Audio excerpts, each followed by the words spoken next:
Eu tenho uma dúvida. Claro, para falar. O livro, onde é que eu consigo ver ele? Pois então, vocês devem ter um endereço no Moodle, né? Uhum. E aí quando clica naquele endereço não está funcionando, é isso? Ah, sim, aqui. É, tem o link? Deixa eu ver, tá abrindo aqui. Certo. Tem exibir online aqui. Acho que no celular vai ficar mais complicado, né? Aham. Não, eu tô no computador agora, eu tô usando os dois, Ah, o entendi. celular pra ver. Ah, tá, muito Vocês obrigado. Claro, claro. Não deixem de perguntar, pessoal. Às vezes é a dúvida de todos. Eu não consigo saber se vocês têm acesso. Então é importante para mim que vocês digam consegui, não consegui, para a gente ver se as coisas estão andando. Vocês conseguem ver uma tela com uma apresentação de PowerPoint escrito parte um introdução? Sim. Sim. Sim? Sim. Tá, então, basicamente aquele capítulo um do livro é uma revisão do que a gente estava falando. E o que é o computador, alguns conceitos desse tipo, assim. E vocês têm alguma dúvida sobre o material? Um colega disse que alguns dos exemplos do livro não funcionaram bem, né?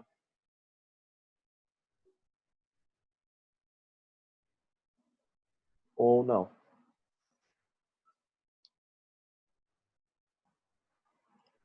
Eu só li o livro, mas não cheguei a testar os exemplos. Eu só Certo, li o primeiro capítulo. certo.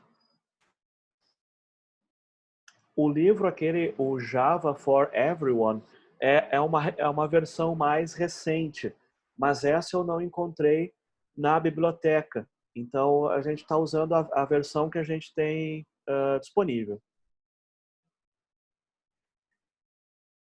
Bom, aqui nós temos o material que é do próprio livro, que é uma apresentação que a editora oferece para quem está usando o livro em aula. Tranquilo até aí, pessoal? Tranquilo. Vamos lá. Então, deve ser uma recapitulação do que eu falei na aula presencial, quando a gente estava no quadro ainda. É também uma maneira de recuperar esse conteúdo e tudo mais. Se vocês quiserem fazer comentários ou perguntas, fiquem à vontade aí. Não precisam me esperar aí. Bom, a gente tem o computador, que é esse elemento físico, né? Essa máquina, que ela é uma máquina muito interessante, mas hoje ela é muito complexa. Então, é difícil que a gente consiga entender em minúcias como funciona o computador e a gente vai ter uma ideia geral, que na época eu desenhei para vocês no quadro um diagrama que tinha lá 4 elementos: memória, processador e entrada e saída. A gente vai fazer o primeiro programa, eu quero abrir o BlueJay, fazer o Hello outra vez e mostrar o Scratchpad, que a gente já usou em aula também. De vez em quando a gente tem um probleminha de digitação, como aconteceu em aula, e isso pode nos impedir de completar um programa, então eu vou falar um pouquinho sobre isso, e a gente vai falar um pouquinho sobre a ideia de algoritmo também. Então, a gente tem a linguagem Java, que é uma coisa que eu falei muito pouco, mas a linguagem Java é formada por palavras. Quem é que tem o microfone aí lembra que palavras a gente já usou? Pode ser pelo bate-papo também. String, Isso, main, string é uma palavra, só que string não faz parte da linguagem em si. Ela foi criada, a string é uma classe, ela é uma um estrutura parâmetro.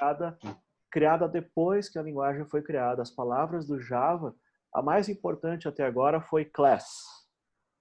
Class, que é a classe, né? Depois tem o public, o static, o void, o int. E lá no BlueJay eles têm uma cor avermelhada para lembrar que isso faz parte da linguagem Java. Mas string foi uma coisa que a gente usou. Bom, o BlueJay é um programa de computador para ajudar a fazer os primeiros programas e a gente vai tentar olhar ele daqui a pouco. Mas em aula a gente comentou, um programa de computador é uma sequência de instruções, então, que o computador é capaz de executar. O computador executa instruções muito simples, a gente estava falando que operações aritméticas, então somar, subtrair, multiplicar, dividir, e resto da divisão inteira, nós vimos isso também, que são as operações aritméticas mais simples que o circuito de processador consegue fazer. Depois tem as operações lógicas, que a gente não viu ainda, mas que seriam comparações maior, menor, igual, diferente, que a gente vai usar em breve.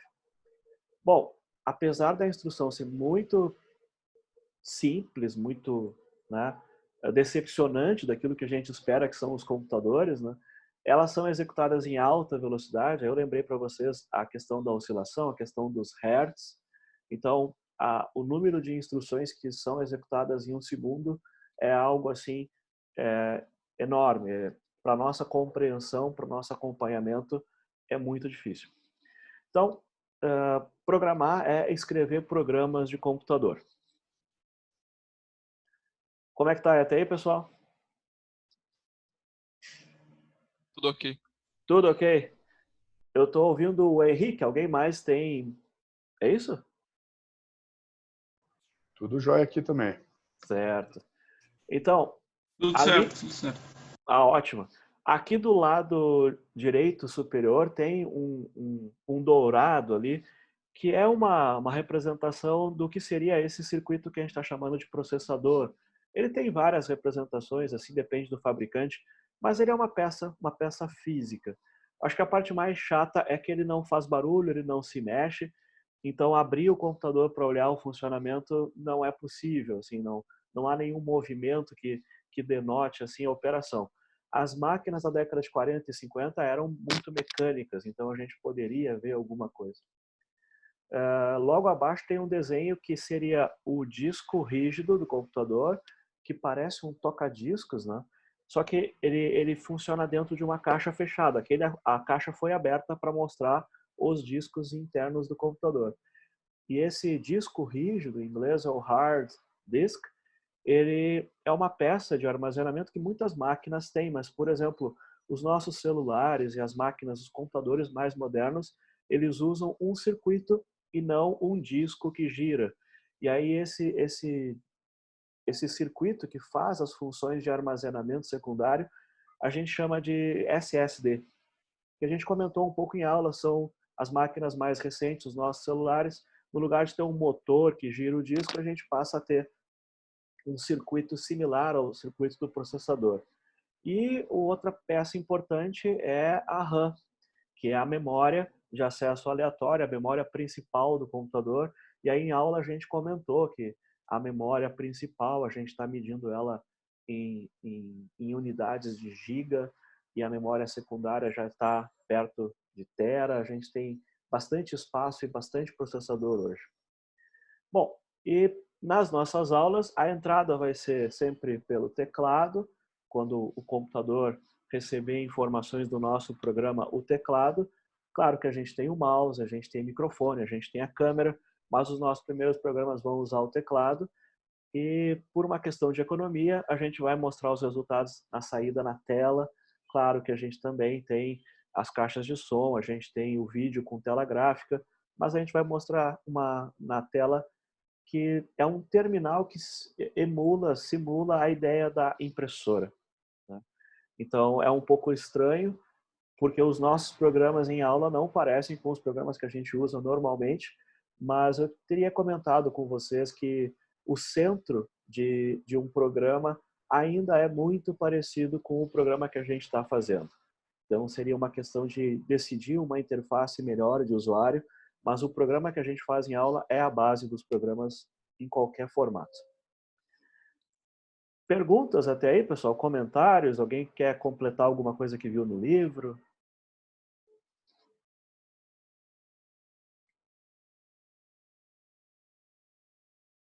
Não? Posso prosseguir?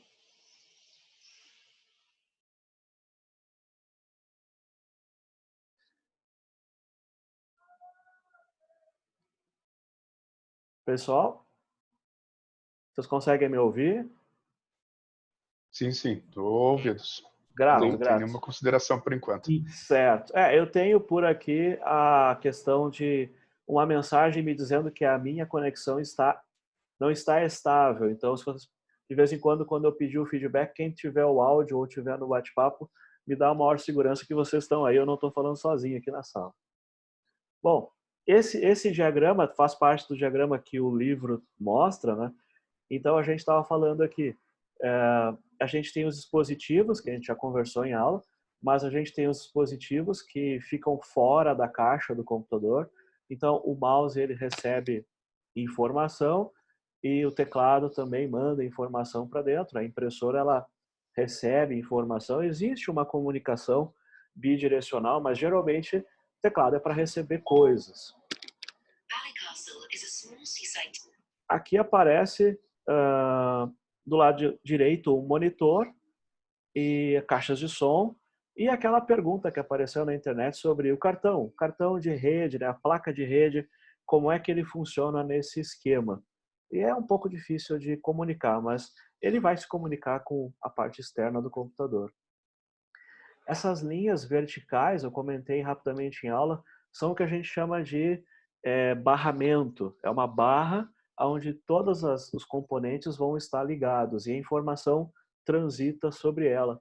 A gente pode imaginar que seria em um mapa, isso seria uma grande rodovia do tipo a nossa freeway, e essas são as ruas de acesso local que levam para cada componente. Então toda a informação quando chega, ela vai usar esse barramento e ela vai se deslocar até algum lugar.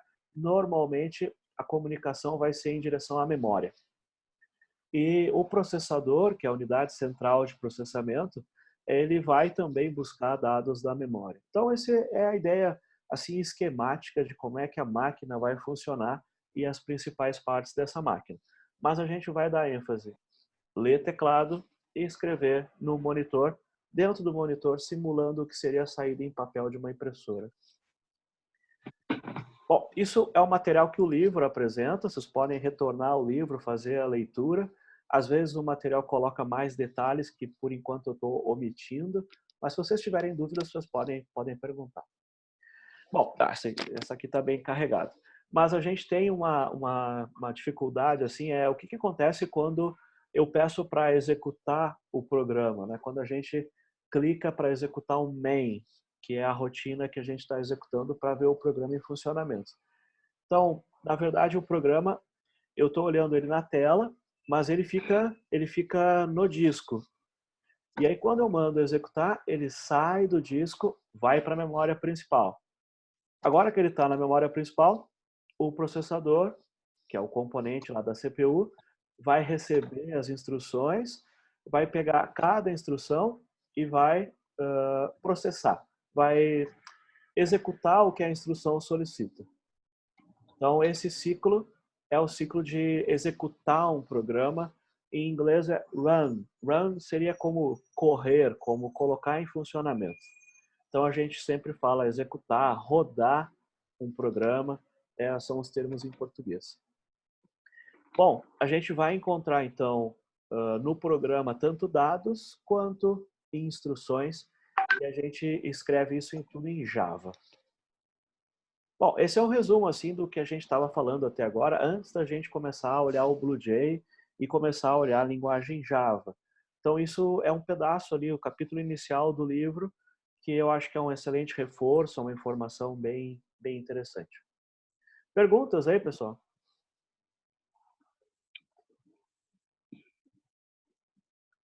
Nada? Nada. Tranquilo. Bom, o BlueJ. Então, nós devemos ter em algum lugar aí o BlueJ, que vocês devem ter acesso, conseguiram algum acesso. E o BlueJ é um programinha de computador, né? Então, vamos tentar trabalhar um pouquinho com o BlueJ agora. Então, o BlueJ deve ser um programinha que tem essa tela aqui. Pelo menos um de vocês entrou em contato que ainda não tinha visto o BlueJ, né? Então, isso vai causar um pouco de susto, assim, dificuldade inicial, mas isso tudo vai ser resolvido com a repetição, como eu falava para vocês. Quanto mais tempo a gente usar o programa, mais familiar ele vai ficar, mas no início pode ser uma coisa assim desafiadora.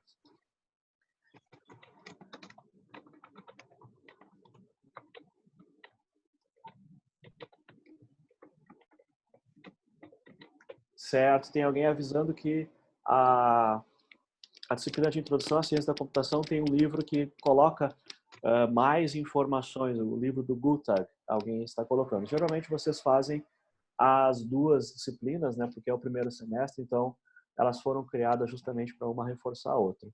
Certo. Bom, lá no BlueJ, quem é que tem uma ideia assim, o que a gente faz agora? Agora que eu tenho o BlueJ aberto, qual é a primeira coisa? O class. Tá certo, a gente vai fazer um class. E a gente vai fazer um class porque eu já tenho um projeto, né? A primeira coisa aqui, eu tenho um projeto que se chamou Hello 2, mas em geral, quando a gente começa um exercício, a gente começa abrindo um projeto.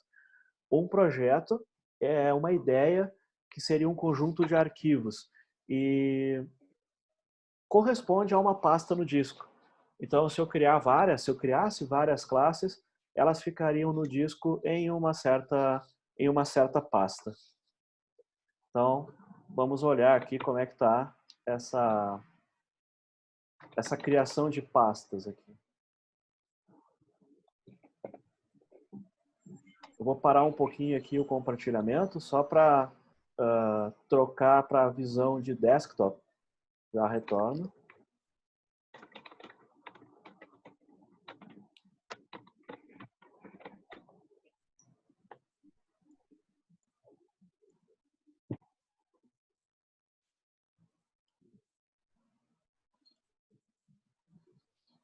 Vocês conseguem ver o meu disco com uma área grande aqui, azul ao redor? Sim, conseguimos sim. Eu consigo, pelo menos. Certo. Então, o projeto aparece aqui. No meu caso, como eu estou usando nesse computador, o BlueJ tem essa apresentação, essas janelas. O novo projeto, então, que a gente já tinha conversado, mas a gente está recapitulando, seria um Hello.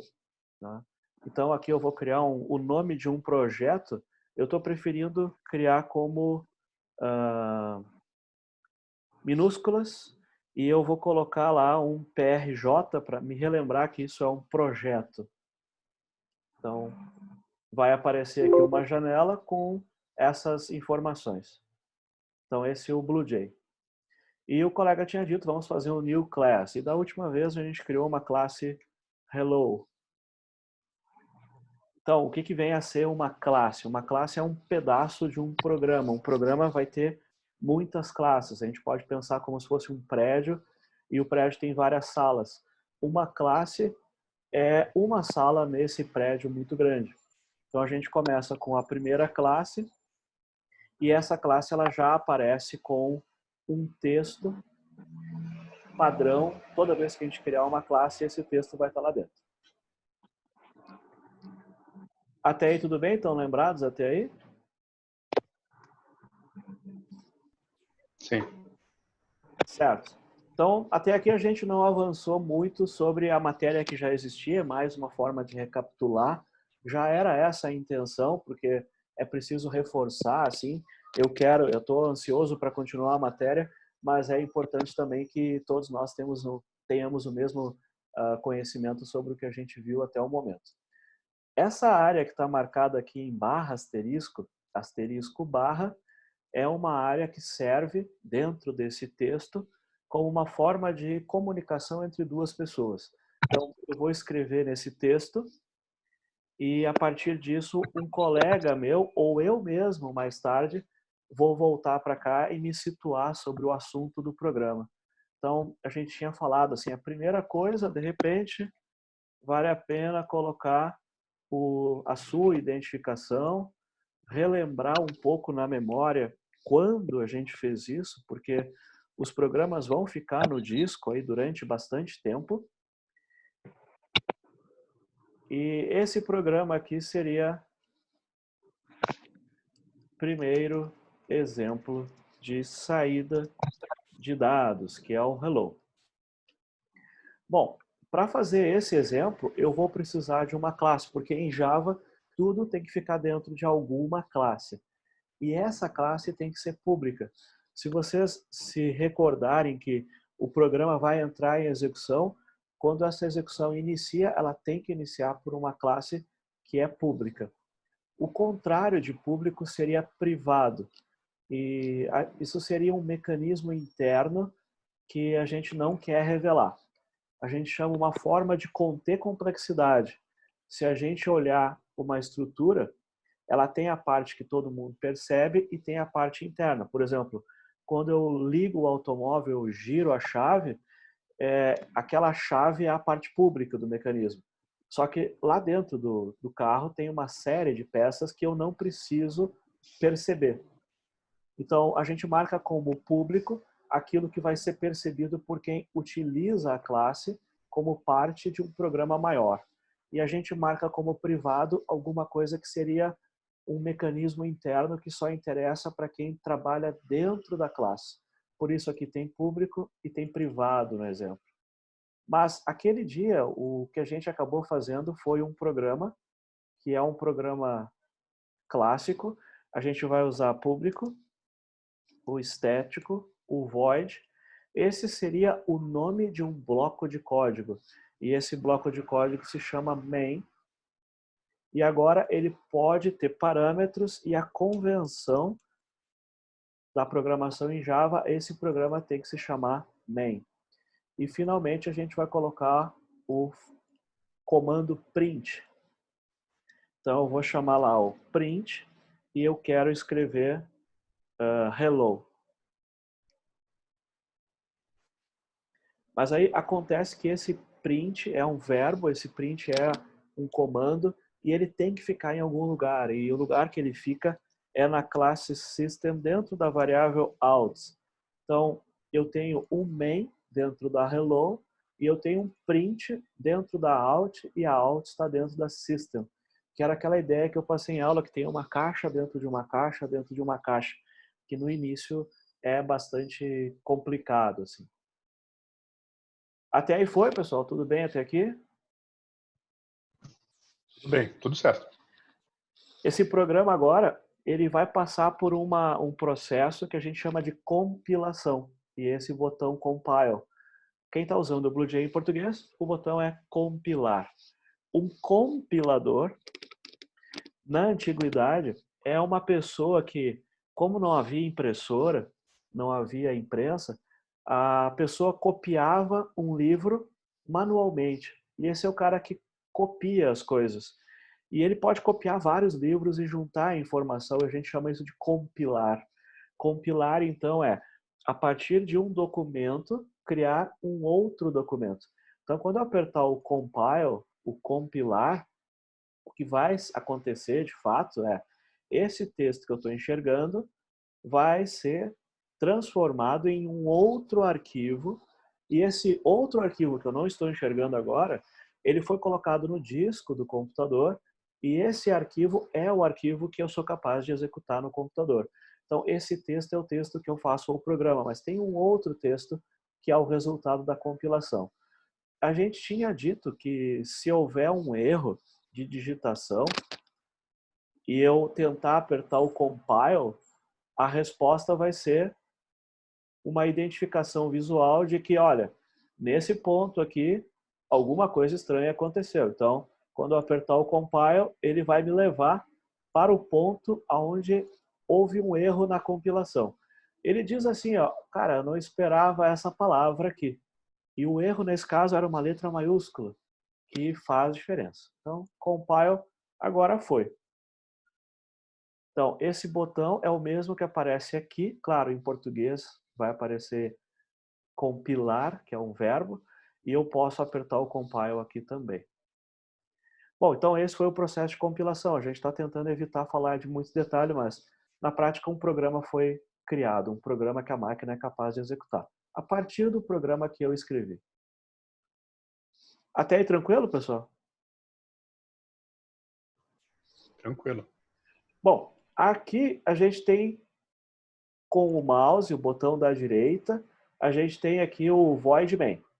O que é o void main? O void main é esse texto que eu coloquei aqui. Main seria lá principal. É a parte principal, o comando, o bloco principal. Se eu voltar agora, aparece o principal. Só que em Java, entre programadores, a convenção que o manual diz é o bloco principal sempre vai ter o mesmo nome, senão eu tenho que adivinhar o que o meu colega usou como bloco principal. Então, é sempre main, do inglês main.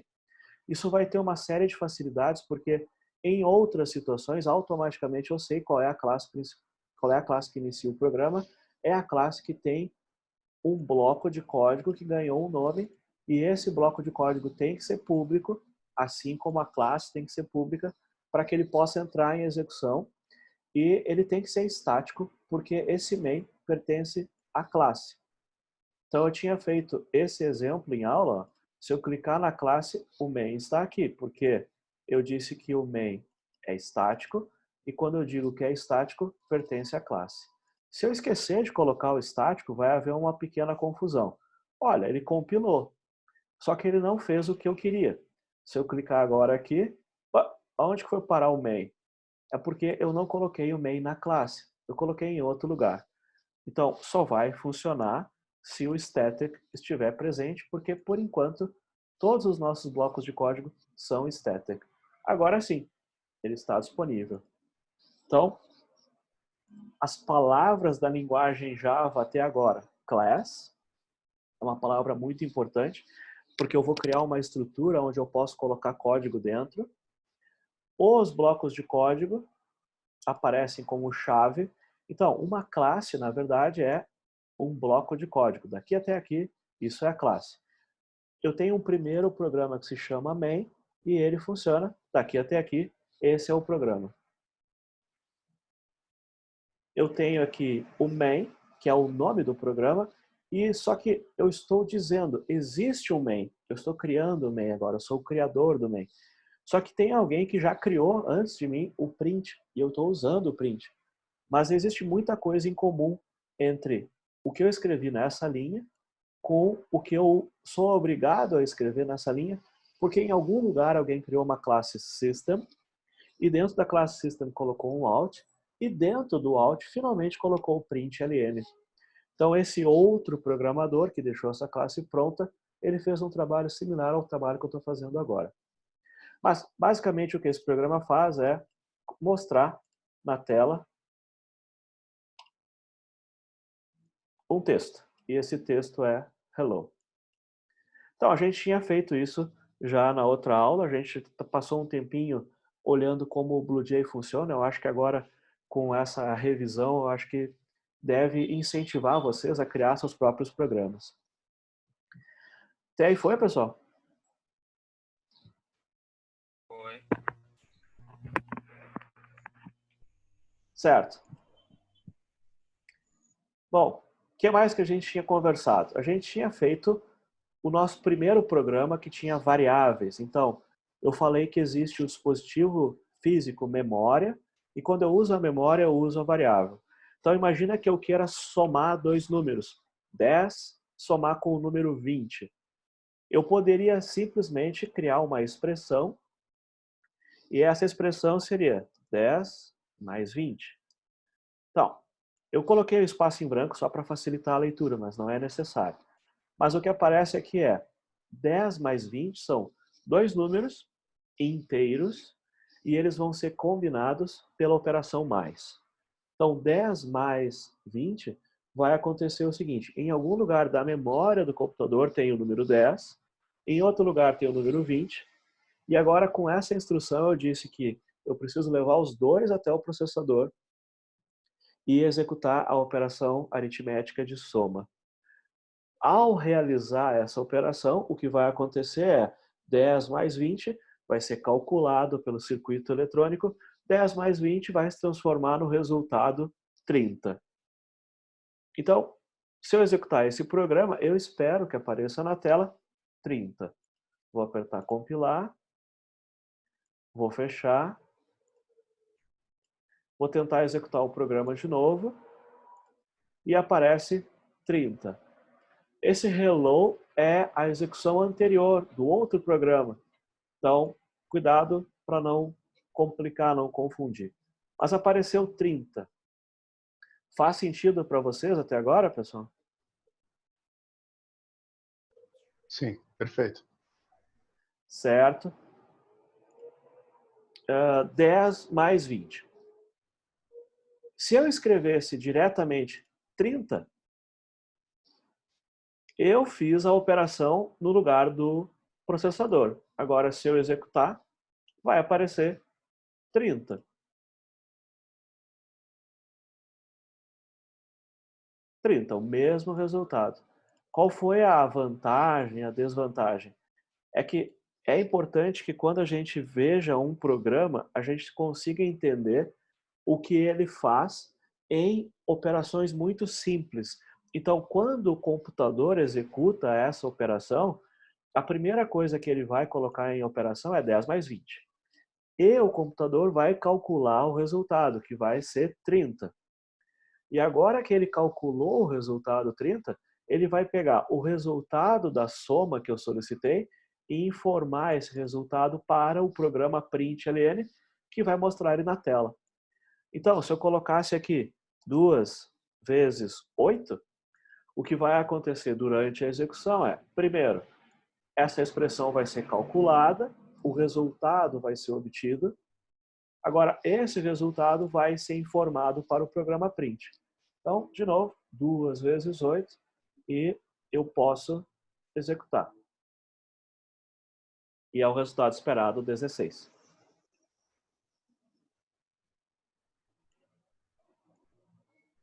Como é que estão aí, pessoal? Tudo tranquilo. Tá? Alguém Vamos que está calcular a área de um quadrado? Calcular a área de um quadrado é um problema, é isso? A calcular a área de um quadrado. Calcular a área de um quadrado é um problema daqueles que a maior parte das pessoas sabe a fórmula de cálculo, então é alguma coisa que a gente pode usar como exercício. Perfeito, exatamente. Mas até agora o uso do BlueJ, esse primeiro print, a expressão, é alguma coisa que a gente vai continuar usando. Então eu preciso que vocês, se vocês tiverem dúvida no bate-papo, ou depois com mensagem no Moodle, ou olhando o livro, mas que levem isso adiante. Só que eu tinha falado também que existe uma areazinha aqui no BlueJ, nesse canto, e essa área ela é identificada como sendo o Scratchpad, no meu caso, o CodePad. E aí essa área aqui no canto permite que eu escreva expressões, no caso uma expressão aritmética, e pergunte quanto é o resultado diretamente, como se fosse uma calculadora. E, bom, eu podia fazer isso no Excel, lógico, mas é que a ideia não é obter o resultado. A ideia é entender que 2 inteiros, quando operados, geram um inteiro, e a gente tinha falado que R$2, quando operados entre si, geram R$1. Então, int é um integer, é um inteiro, e o double é um número real em precisão dupla. Tranquilo até aí? Sim. Certo, e agora se eu pegar R$1 e somar com o inteiro, qual é o resultado? Então eu posso usar o Scratchpad ou o CodePad para fazer esse tipo de pergunta. Eu fiquei em dúvida. Tá, eu sei que 2 inteiros geram inteiro, R$2 geram R$1, 2 double geram um double, mas e se eu misturar? Se eu misturar um double com um inteiro, o que o Java faz? E aí a resposta que aparece é, olha, se eu pegar R$1 e um inteiro, existe uma promoção do valor inteiro para um número real, e ele faz exatamente a conta de cima e nos dá R$1 como retorno. Esse já era R$1, esse aqui é um número com menor precisão, ele é o inteiro, ele converte o inteiro para real automaticamente e gera R$1 como resultado. Então essas são as experiências que a gente inicialmente vai fazer para se dar conta de como são feitas as operações aritméticas que a gente vai usar nos nossos programas. Bom, o colega tinha sugerido que a gente fizesse um programa para calcular a área de um quadrado. Vamos tentar então?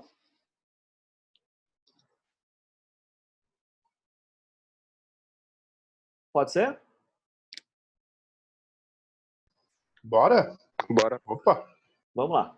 Então, eu vou tentar abrir um projeto novo. Sim, vamos tentar usar o System. Vamos ver se sai. Então eu vou chamar agora de quadrado, PRJ, projeto quadrado, ok. Aquele hello eu vou deixar quieto lá. Vou criar uma classe nova, que seria quadrado. Aí essa classe nova, ela vem com o código aquele que vai sempre vir aquele mesmo texto. E aí eu vou aproveitar alguma coisa, eu vou mudar outra coisa. E agora eu quero só fazer o public static void main. E aí a partir desse main, começar a fazer o cálculo da área do quadrado. Então, o que esse programa faria? Calcular a área de um quadrado de lado. Vamos tentar lá. O lado do quadrado é A. Péssimo, mas é uma variável curta.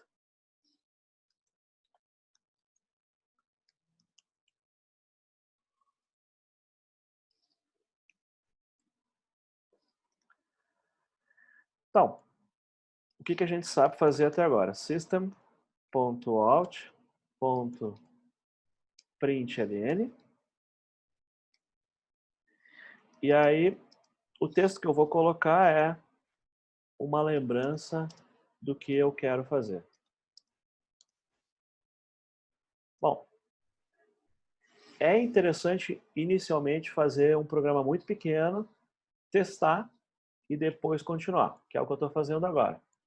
Bom, olha, apareceu lá na tela cálculo da área do quadrado. Beleza, era o que eu acho que ia acontecer.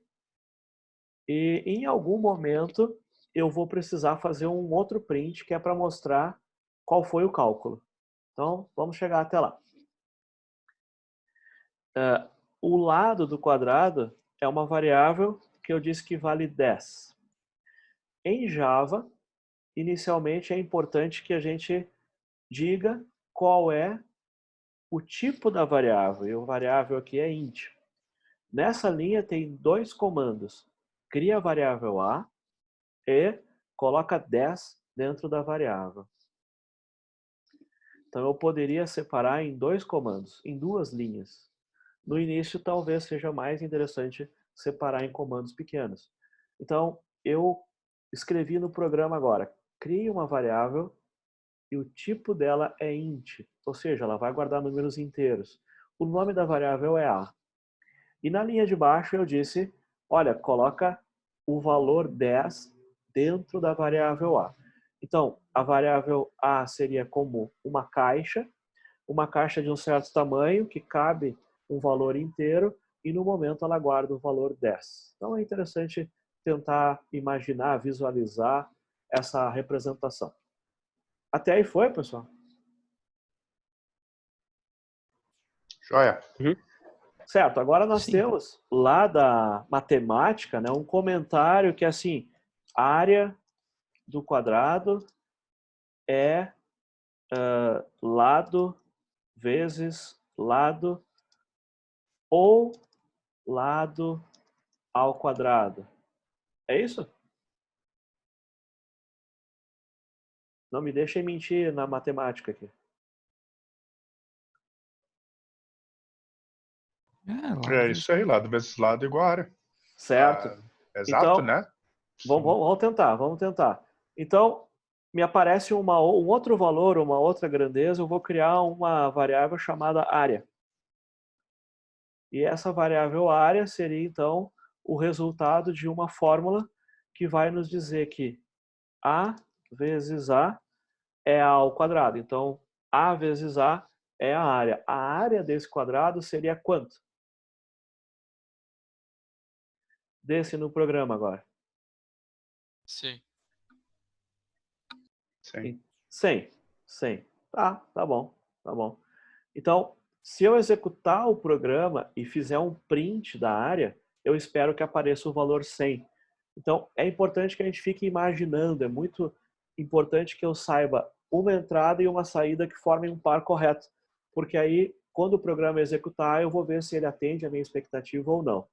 Uma coisa muito comum é assim, pede para compilar, fecha, aí manda executar. Claro, o programa criou a variável A, criou a variável área, fez todos os cálculos, só que eu não fiz a instrução para mostrar esse valor. Então, o que aconteceu? O que aconteceu é que, como programador, eu sou obrigado a informar o que eu quero que apareça na saída, porque o cálculo foi feito, mas ele ficou lá na memória, não foi apresentado. Então, eu quero fazer um print do A e eu quero fazer um print do área.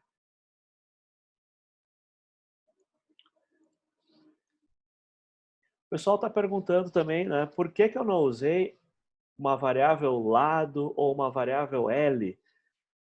Poderia ter usado. L eu não recomendo, porque parece muito com a letra I e parece muito com o número 1 e causa um pouco de confusão. Então eu usei A, que é uma coisa mais difícil de misturar. Então, agora, quando o programa executar, eu vou apertar o botão, a máquina vai fazer um cálculo, e se aparecer o que eu espero, vai aparecer cálculo da área do quadrado, depois vai aparecer o A, que é 10, e logo na linha de baixo vai aparecer 100, que é A ao quadrado. Então, eu estou tendo uma previsão, o que eu acho que a máquina vai fazer para o meu programa. E aí, a saída foi mais ou menos essa daqui. As 3 últimas linhas são dessa última execução, e significa que o que eu esperava foi o que aconteceu. Só por desencargo, assim, vamos imaginar. E se eu colocasse 4 aqui? Aí eu tenho que compilar para poder ver o novo programa em execução. Vou executar o main e OK. Então, agora as 3 últimas linhas, sendo a área 4, a saída vai ser, sendo o lado 4, a saída vai ser área 16. Confere até aí, pessoal? Joia.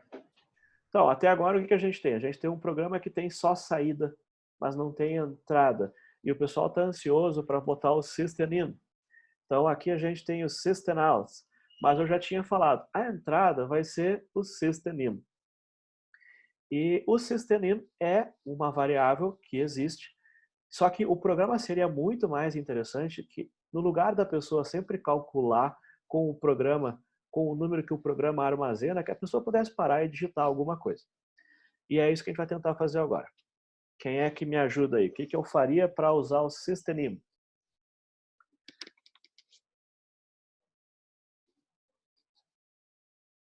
Criar a classe Scanner.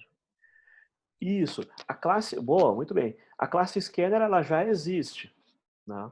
Porque foi criada por um outro programador. Eu vou usar ela, mas é isso aí mesmo. Eu usei a classe System, que já estava pronta, e agora eu vou usar a classe Scanner. Então, Scanner, e aí a gente, para nos lembrar, eu digo assim, eu vou criar uma variável chamada teclado. E aí ele tem aqui um scanner, e aí não funcionou. E agora?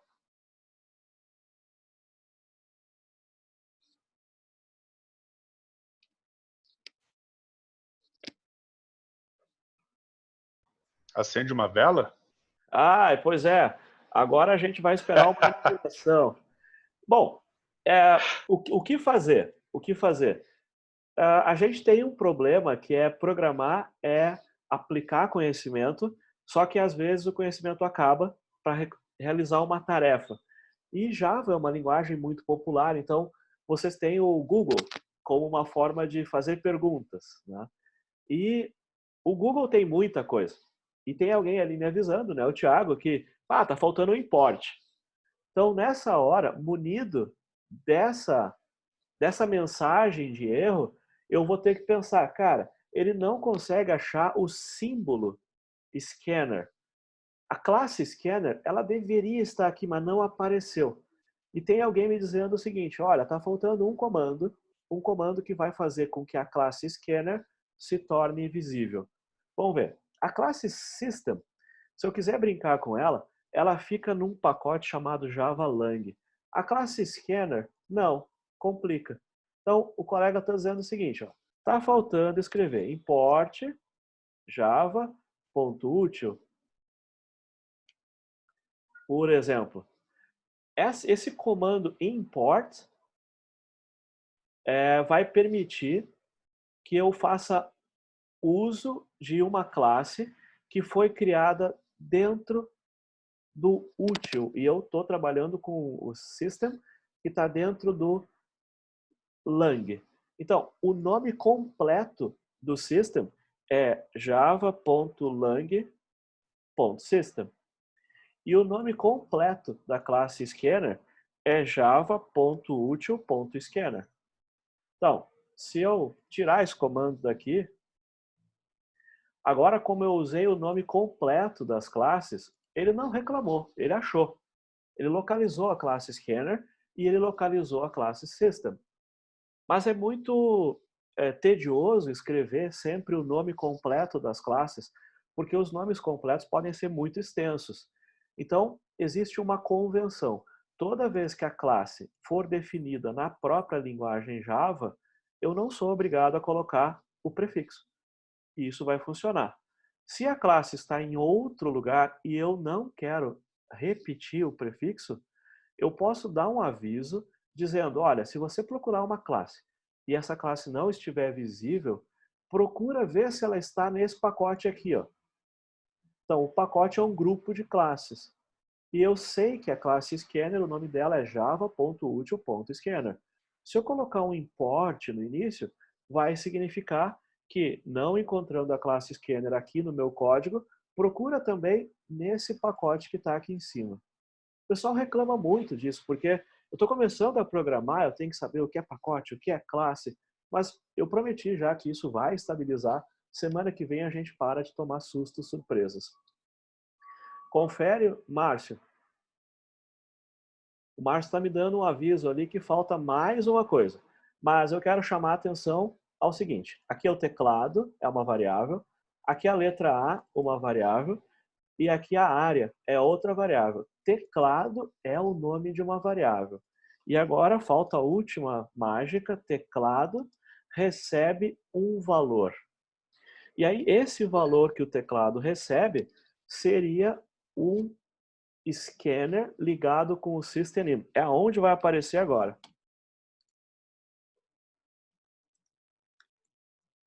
Então, esse é o system, que é o parente aqui do system out. System tem duas caixas, uma in e uma out. E agora eu criei uma variável que eu dei o nome que eu queria, eu dei o nome de teclado. E essa variável vai permitir que eu obtenha dados a partir do teclado. Só que, para poder fazer isso, eu usei o system. E eu usei aqui o system out para fazer o print. E agora eu vou fazer o system com o auxílio de uma outra estrutura, que é o scanner, para finalmente permitir que a pessoa digite um valor. Professor, Então, por favor. oi, bom dia, é o Douglas aqui. Isso, basicamente, tu acabou de criar um objeto, no caso? Exatamente. É a mesma estrutura ou é um objeto mesmo em Java? Perfeito, perfeito. Ó. Então, excelente.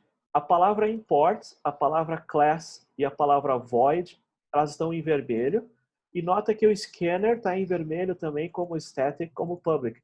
Então, aqui apareceu uma nova palavra da linguagem Java que a gente passou a usar. E é exatamente isso. O que a gente fez foi, pediu que fosse criado um objeto, e esse objeto vai me permitir acesso ao teclado. A classe scanner já existia, e a classe system também. A gente está reaproveitando classes que já vêm disponíveis. E a pergunta era se o objeto... Não, se era um objeto. Daí tu já respondeu. É um objeto. E ele adquire valor de system-in, que vai ser o que a gente vai digitar. Isso? Mas olha aquela ideia de caixas, né? O system-in é uma caixa dentro de uma caixa. Agora eu peguei o in e passei para o scanner. Quando eu usar o teclado, na verdade, eu estou usando um scanner. Só que o scanner conhece o in. Indiretamente, eu estou usando o system-in. Ok. É mais ou menos essa estrutura. Com o system eu tenho out e com o out eu tenho print. Se eu quisesse usar o system-in, eu poderia, da mesma forma que o system-out. Mas é muito mais interessante usar o scanner porque funciona para vários casos. Bom, está faltando só um comando agora, que vai ser o nosso primeiro programa que tem entrada. E depois que a gente fizer esse primeiro programa, a gente pode fazer vários programas que leem um valor e mostram um resultado. Bom, agora eu tenho um teclado.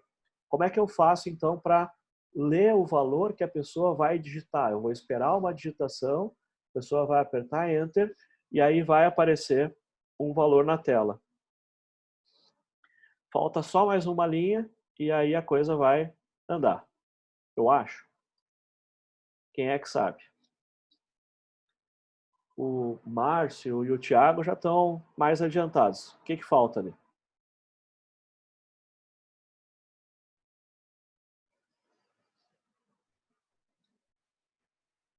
Quem é que se anima? Qual é o comando que falta para finalmente a leitura ser completada e a gente ter um programa que tem entrada, cálculos, processamento e saída, as 3 partes principais.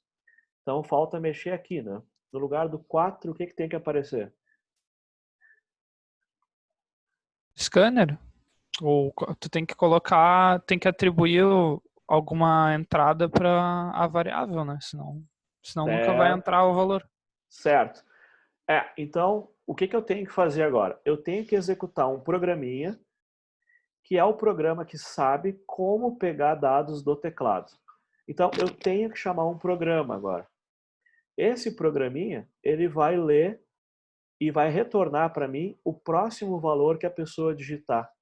O programa vai entrar em execução, a próxima coisa, logo depois que ele entra em execução, a primeira coisa que a pessoa digitar eu vou pegar.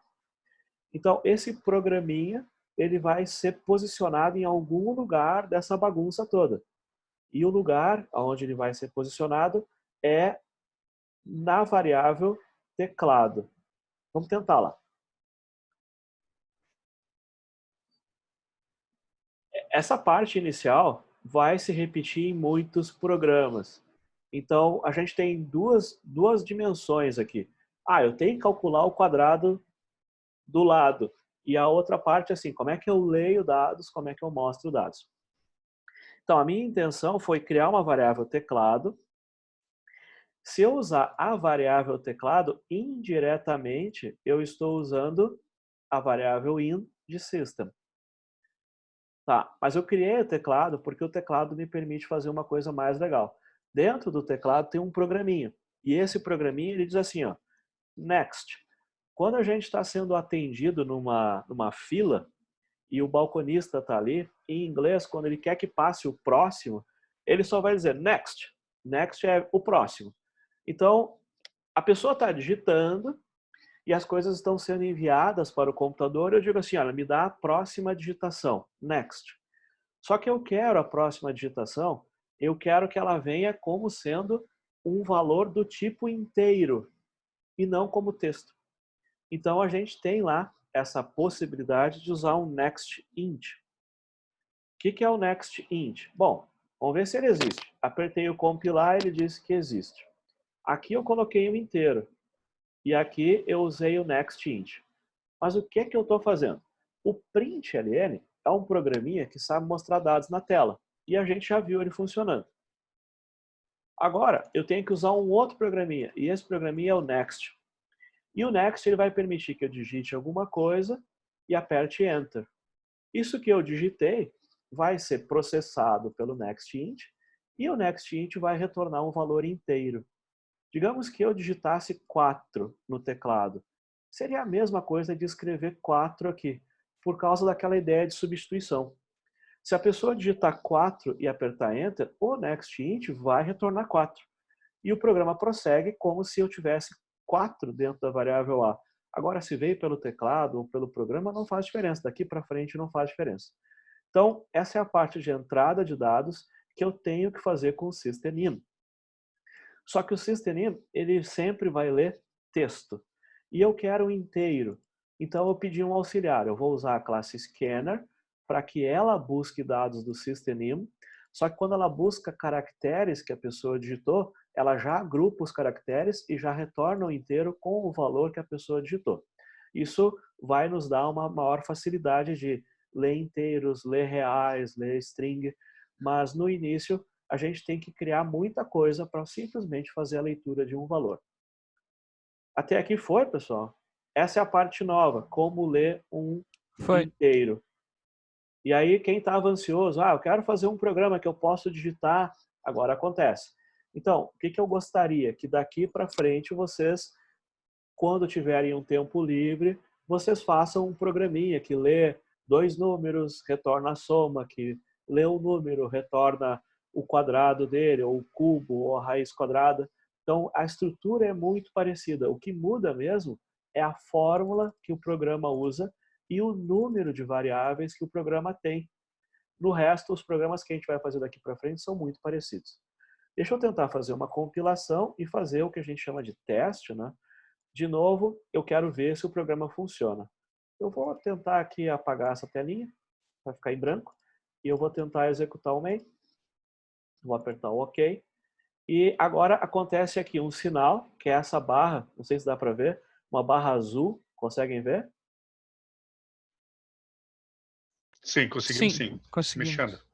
Quando essa barra azul está em execução é porque o BlueJay espera que eu digite. Só que o nosso primeiro reflexo é digitar aqui, onde está o texto. Mas tem uma mensagem aqui em português, vai aparecer em português para vocês, mas aqui ele diz assim, ó, digite a entrada. Lembra que é o System Input? Então, digite a entrada e eu quero colocar o valor 10. Por que 10? Porque 10 eu sei a resposta. E aí ele diz assim, digite a entrada, tranquilo. Só que ele continua esperando. Agora, como é que ele avança? Eu vou ter que, no finalzinho aqui, apertar lá no teclado o Enter ou o Return, que é o que troca a linha. O Return, então, é a convenção de que terminei, olha o que eu fiz. Apertei Enter. Tá. Quando eu apertei o Enter, eu tinha digitado pelo teclado os caracteres que aparecem no teclado 1 e 0. Isso gerou um texto 10. Esse texto 10 foi para o System In. O System In foi filtrado pelo scanner. E o scanner viu o texto 10 e transformou no número 10. E colocou esse número dentro da variável A. Tudo isso por instrução do meu programa. O nextInt já existe e o println já existe, só que eles são programinhas dentro de caixas. Então, a nossa dificuldade é saber em que caixa vai o nextInt e em que caixa vai o print. Se eu descobrir quais são as caixas, vai ficar fácil de fazer a ativação deles. Então, em resumo, se eu quiser ler o inteiro, nextInt. Se eu quiser mostrar uma saída, print. Até aí foi, pessoal? Oi, perfeito. Foi. A parte interessante é a seguinte, o computador, quando ele chegou nas nossas casas, na década de 80 ou na década de 70, ele não fazia números reais, só números inteiros. Então, a maior parte dos programas iniciais são cálculos com números inteiros. Então, a gente espera que a entrada seja um inteiro e a saída seja um inteiro. As fórmulas vão usar inteiros. Depois, a gente vai começar a falar sobre números reais, e aí as fórmulas vão usar números reais. Por exemplo, o cálculo de uma equação quadrática, a fórmula de Bhaskara, vai gerar um número real. Possivelmente. Então, os nossos primeiros programas agora olha, leia um inteiro, leia 2 inteiros. Esse foi a sugestão do colega, calcular a área de um quadrado. E o quadrado tem lado A. Agora, a primeira parte do exercício é, qual é a fórmula? Em geral, a gente vai dar a fórmula. Só que a gente vai dar a fórmula como ela aparece nos livros de matemática. E aí a pessoa tem que conseguir pegar essa fórmula e reescrever ela como parte de um programa Java. Para pegar prática nisso, o legal é pegar a fórmula e reescrever ela e testar aqui. Porque se ela funcionar com números aqui, ela funciona com variáveis no teu programa e a gente poupa tempo de ficar testando e reescrevendo o programa. Aqui, pessoal, foi até aí o nosso primeiro programa que tem entrada. Finalmente, né? Tem gente que estava esperando. Então, eu tenho uma preparação. Eu quero ler dados. Essa variável eu chamei de teclado. Podia chamar de qualquer coisa. Mas o importante é, eu leio do system-in. E eu escrevo no system-out. Só que o out eu uso diretamente. E o in eu uso por intermédio de uma outra classe que é capaz de fatiar os dados de acordo com a leitura que eu quero fazer. Então, no nosso caso, a gente fez nextInt.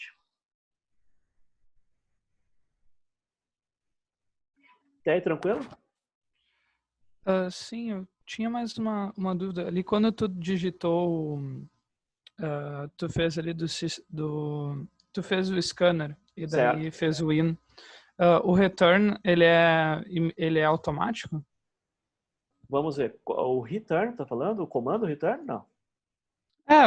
Apareceu ali, tu digitou 10 e no prompt ali apareceu 10 de novo, no caso. Perdão, aqui nessa área, isso? Isso, o 10 azul. Tá. Tu falou do return, que ele era alguma Isso, coisa isso. automática. Assim, Daí só perguntando se, porque tu não escreveu o return perfeito. ali no código. Apareceu duas vezes, né? Então, vou tentar executar de novo. Vai aparecer uma segunda vez. Eu mexi no programa, tem que compilar, vou executar. E aí acontece aqui, ó. Se eu não estivesse no BlueJay e eu começasse a digitação ocorreria aqui. Por isso o BlueJay botou esse número em azul, porque esse seria o que a gente chama do eco do reflexo da digitação. Como eu coloquei o número aqui embaixo, depois que o BlueJay recebeu o número, para manter essa sequência ele colocou o número aqui em azul. Agora esse número e esse, o meu programa colocaram. O Enter, o Return, é quando eu estou na caixa aqui. Eu apertei no teclado, Enter. E agora apareceu o 4 para mostrar que isso foi o que eu digitei. Isso tem a ver com o terminal, não tem a ver com o meu programa. Agora o meu programa colocou o valor digitado e o resultado como parte do código. Acho que era essa a dúvida. Por que aparece o valor em azul ali, né? É isso aí. Tá ótimo, excelente, excelente. Eu tinha esquecido de falar. Tá, então é possível executar os programas Java sem o BlueJay. E se eu executasse o programa Java sem o BlueJay, eu não teria essa caixinha aqui embaixo. Eu teria só um espaço que eu digitaria e apertaria Enter logo abaixo dessa frase. O BlueJay ele divide em duas partes e ele mostra aquela saída para nos lembrar que ficaria ali a digitação. Então é um eco, é uma forma de dar uma segurança para o usuário que o que ele digitou, o que ele está digitando é o que aparece ali. Bom, vocês seriam capazes de fazer um programa que recebe dois números inteiros A e B e retorna a soma dos números? Com o que vocês viram agora? Sim. Sim. Inicialmente parece assim, pô, mas é tão simples. Mas é que assim, vocês têm que lembrar que tem um import, o programa tem que ficar numa classe. Eu não colocaria na classe quadrada, eu colocaria em outra classe. Essa linha, ela tem que ficar igual, porque essa faz parte da convenção para que o programa funcione mesmo fora do BlueJay. O scanner vai existir ligado com o sisteminha. Isso é fixo também. Só que o nome da variável, vocês podem colocar o nome que quiserem. Eu coloquei teclado. Eu não gosto de colocar, por exemplo, in, porque aí vai ter um in aqui e vai ter um in aqui. Eu acho que causa mais confusão. Então, eu coloquei teclado. Olha, teclado, me dá o próximo inteiro. Pode ser feito assim. É importante colocar um print antes de fazer a leitura, porque quando esse primeiro print aparece, essa caixinha abre. Senão, fica estranho, assim, eu vou digitar e não tem nada, mas é interessante sempre colocar o print, porque nem sempre ele vai rodar no BlueJay e esse print me ajuda também a saber qual é o programa. Então, aqui seria soma de dois números. Eu vou precisar de duas variáveis, eu diria que é a variável A e a variável B. E aí eu vou fazer a leitura do A e depois fazer de novo a leitura do B. Eu, quando digitar, vou digitar um, depois digitar o outro. Vou somar os dois, a fórmula é super simples, e eu vou dar um print do A, do B e do valor da soma. Então a variável possivelmente vai se chamar soma. Esse programa que soma dois números é o primeiro exemplo daquele site que eu falei, que é o URI Online Judge, que é como fazer um programa que recebe dois números e retorna a soma. Esse é o programa Mini 1, extremamente básico. Então, quem tiver muito animado, pode ir lá no URI, criar a sua conta, mas quem estiver acompanhando a disciplina, dá uma olhadinha no capítulo 1, tenta fazer esse programa da soma agora e a gente conversa de novo na segunda-feira. Pode ser? Perfeito, valeu. Pode ser. Judge do RI, o RU. Oi? O endereço? É no URI Online Judge, isso? Primeiro Isso. capítulo, próxima aula. Não. É o capítulo do Hortzman, tentem fazer o acesso, quem não fez tá. ainda. Quem quiser ler o segundo capítulo para se adiantar é interessante, mas não é necessário. vocês já conseguem fazer um programa que lê uma entrada inteira e retorna uma saída inteira, e com isso vocês conseguem fazer qualquer fórmula que vocês lembrarem, como essa de calcular a área do quadrado, fórmula que retorne um valor inteiro. Isso fica como atividade para vocês, para quem tiver tempo, quem quiser ir se adiantando. Quem tiver muito ansioso pode usar o site que se chama URI Online Judge. Lá é possível criar uma conta e eles têm enunciados. E o primeiro enunciado é some 2 números. Então, quem conseguir fazer essa atividade agora, somar 2 números, consegue também participar desse site onde existe um concurso de programação. Mas a gente volta a falar isso na segunda-feira, podem me esperar. Mas quem estiver muito animado com o tempo, já pode seguir adiante. Show de bola, então. Vamos lá. Valeu, Sandro. Lá no Moodle vai aparecer esse vídeo se tudo der certo. Muito obrigado, pessoal. Um bom final de semana e até segunda. Podem mandar mensagem para o Moodle. Assim que eu conseguir enxergar, eu respondo. E capturem a tela se houver mensagem de erro. Ok. Tchau, tchau, Sandro. Valeu, foi uma boa aula. Obrigado. Valeu, senhor. Até logo. Valeu.